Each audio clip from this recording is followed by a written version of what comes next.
Again, YouTube friends, this is Ori, making another video from my little house in Japan. I moved back to filming with iPhone. It makes more sense. My camera is rubbish anyway, and it kind of like the lens kind of like squish everything, and I cannot fit myself. So I'm using my iPhone again. Sorry, I'm not an expert in videos, and I didn't get around to learn how to edit. So I know my videos are rubbish, but I'm trying to show you cool stuff anyway. So yeah, I just want to show you some pickup stuff, some stuff that I got lately that, you know, hopefully to get some feedback. So the most important of all, I recently bought, I'm trying to deinterlace for a long time to use PS2 on my CRT TV, on my CRT, and you know, PS2 is always a problem when you're trying to deinterlace it, because it has a 480i, which is interlaced image, and I'm not going to go around to explain, but you guys, if you see my videos, you know already what 400i is. And when I'm some shooters, I mean, PS1 games, there's no problem. So they're on 240 and they look great. PS2 directly connected via SCART to the CRT, no problem, they look great. PS2 games though, they come interlaced, and they have a really horrible flicker in them.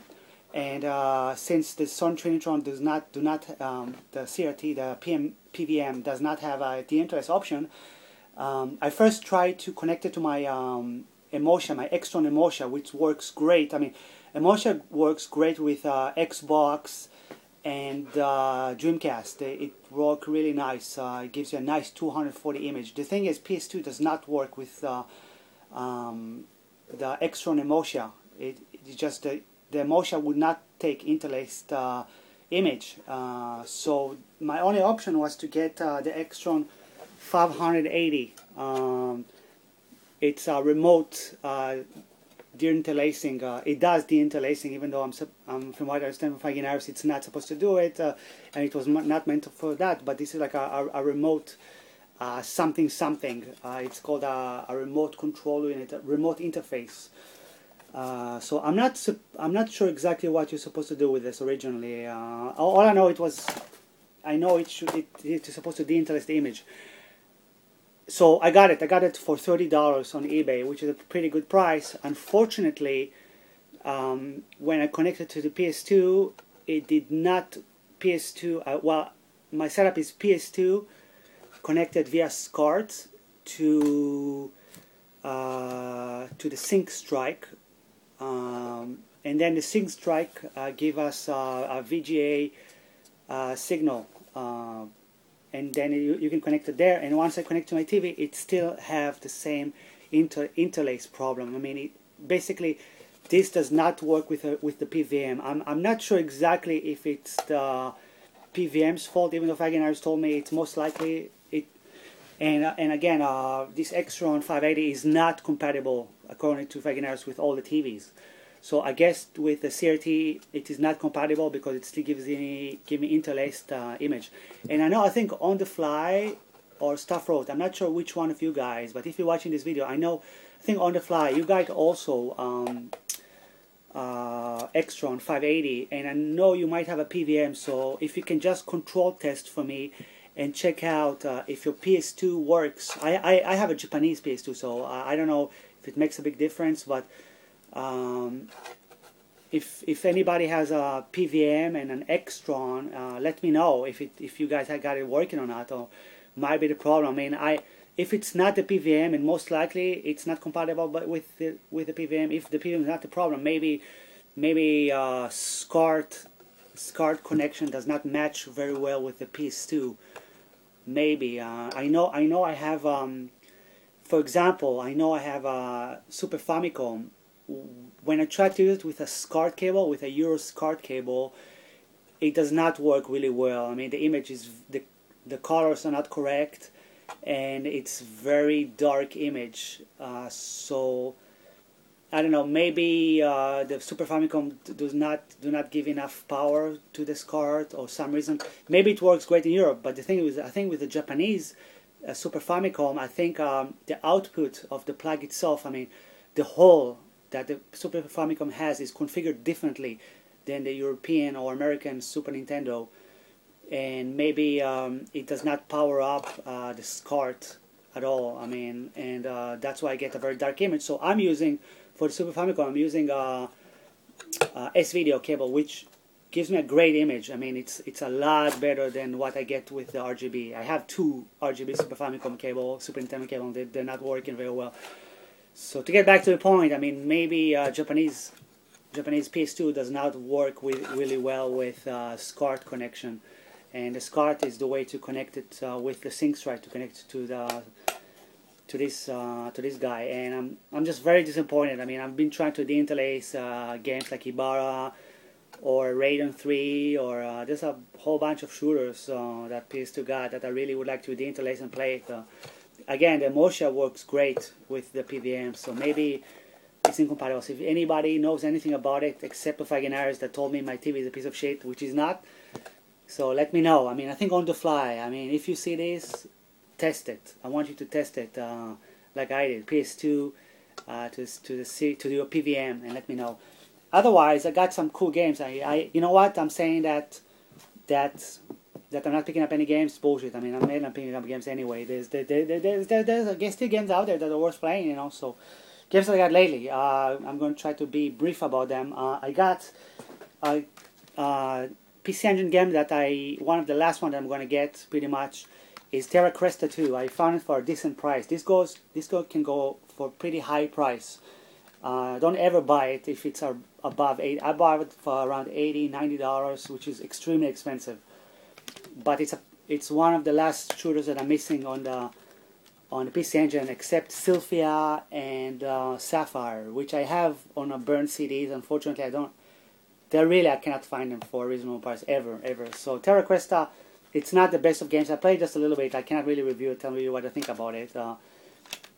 But I know it's got a cool box, and it is done by Nichibutsu. Well, it's not a company known for very good games, unfortunately.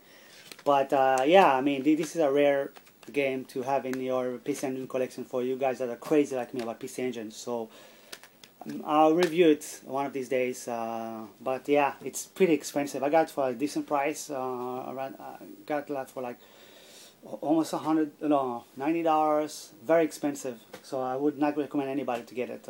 Just me because I'm stupid. I'm baka. And then a couple of quick Mega Drive games that I got. Forgotten Worlds, which has a port, I think, on PC Engine. Also, I never played on a PC Engine. This goes for in Japan anyway. It goes for extremely cheap. So it was definitely worth picking up, since it is a shoot 'em up.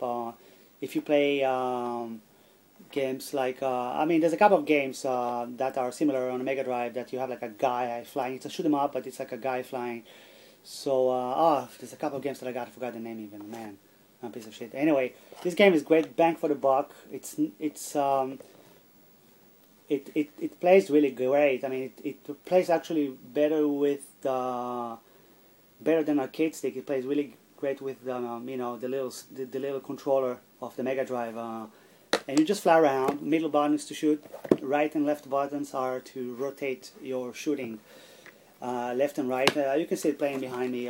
So in Japan it's very cheap, and it's really worth picking up. I'm sure most of you guys know, but it's a great old school game.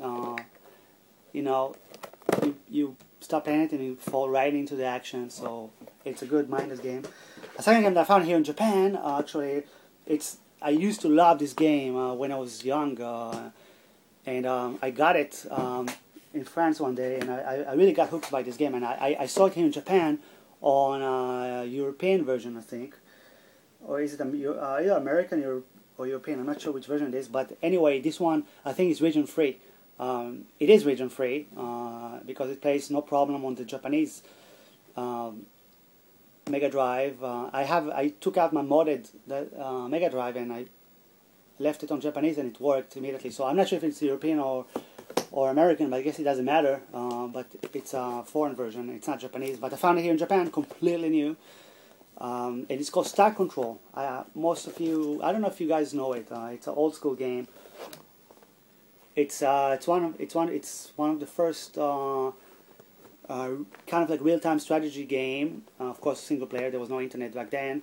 But it's yeah, you take control of stars pretty much. It's what it says. And so you have like you can make alliance with a bunch of races of aliens, and you pretty much when you play the game, there's a bunch of maps, scenarios that you can choose from. And you get like a little map of stars, which are like little dots, and you build. You have like a home base, and you just build more spaceships, and with them you can take them turn-based. It's not real time actually. It's kind of like half real time, but not really, because it's kind of like turn-based because you go from star to star and you colonize it, fortify it, mine it, and then you can build more spaceships of different races of aliens, and then when you finally meet up with your enemy, you just get like a real little action game, and each spaceship has a different capabilities of each alien race. So it's cool. I mean, I really liked it when I was a kid. I really got into it. There was not many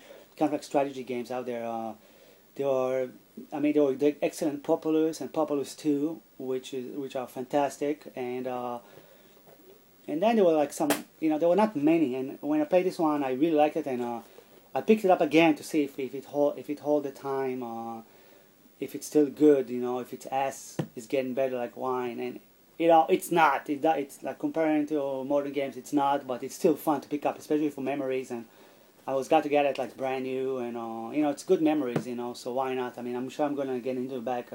It's kind of like half strategy, half action, so you pick it up and you get right into the action. It's not like you're not gonna play like for hours and hours, like it's not this type of game. You get right into the scenario, so And then Super Famicom games. I got a couple Super Famicom games. I want to say that I really think Super Famicom games. I think that the boxes of the Japanese Super Famicom games are, from one side, the Japanese Super Famicom boxes. The artwork on the boxes are the most, I think, the most beautiful, most well-accomplished art in video games, boxing, and on the other side, the European and American Super Nintendo games, the Power Super Nintendo, have enjoyed some of the worst artwork. So it's funny.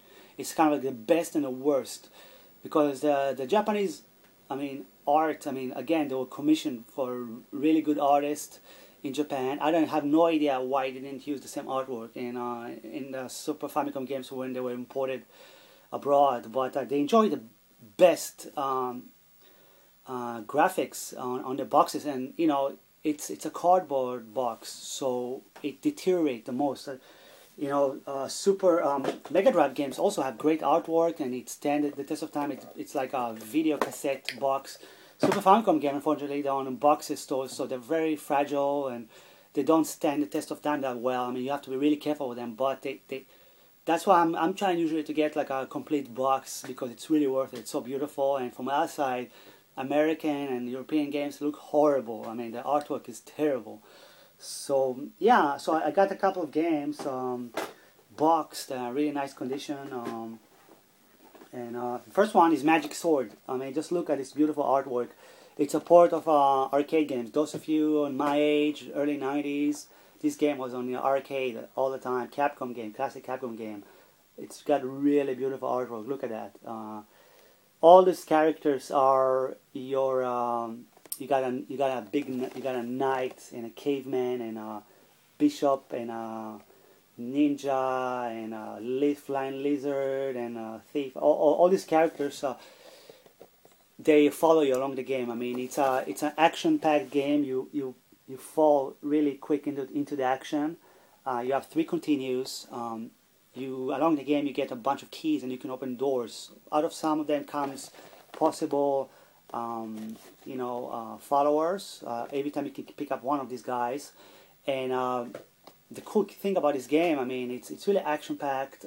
It's really fun to play. Actually, it's really arcadey. You get on 3 continues, so it is challenging to. You have to climb all these like 30 levels. 33 levels you have to climb, which are short stages, but it's really fun, cool bosses, and the alleys that you pick up are really cool. Each one fight differently, and they get upgraded. Like, and you too. I mean, your character also, they get like upgraded with better weapons, better magic, better everything. So, I mean, just this box is really pretty. I mean, I really love the artwork on this game, and it's a really good game, really good game. And I got Akuma Jewel Dracula, which is the Dracula's castle. It's a Castlevania game. Also beautiful box. I got it. This one was a little bit also expensive to get it like in a box. I'm trying to get also the previous Castlevania game. There were 2 came out, I think, for the Super Famicom, and this one is even better than the first one. You get like more weapons. Everything is almost better in this game. It's really fantastic. I mean, there's nothing to say about it. Really cool. I get like a tendency to collect boxed Super Famicom games. Just look, the artwork is beautiful. I mean, Axel A have beautiful artwork. Populous 2 on Super Famicom has great graphics. Which I recommend everybody. Populous 2 I think it came out. I don't know if it came out in Europe. It came in Japan with a beautiful box. It's not expensive to pick up, and it's a really fun real-time strategy game. You play the gods of the Olympus this time, so you get like a bunch of magic. You get to play a god, So what can get better than that? So yeah, so this is what I have to show this time. I hope you guys don't get bored from my videos. If I can get feedback about the 580, I mean, I gave up about interlacing the PS2. I mean, I'm not giving up. I mean, if anybody has alternate solution to deinterlace, or anybody knows, maybe the PVM is able to deinterlace by itself, which I doubt it. But all of you PVM players, let me know if you're able to deinterlace PS2 for your PVM. Again, thank you very much for watching. I wait to hear from you guys soon.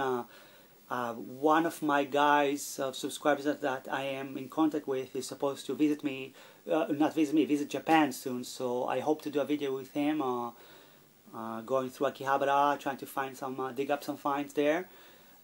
This will come around November, so I hope to see you soon. And yeah, have a good one, have a good week, and go fuck yourself as usual.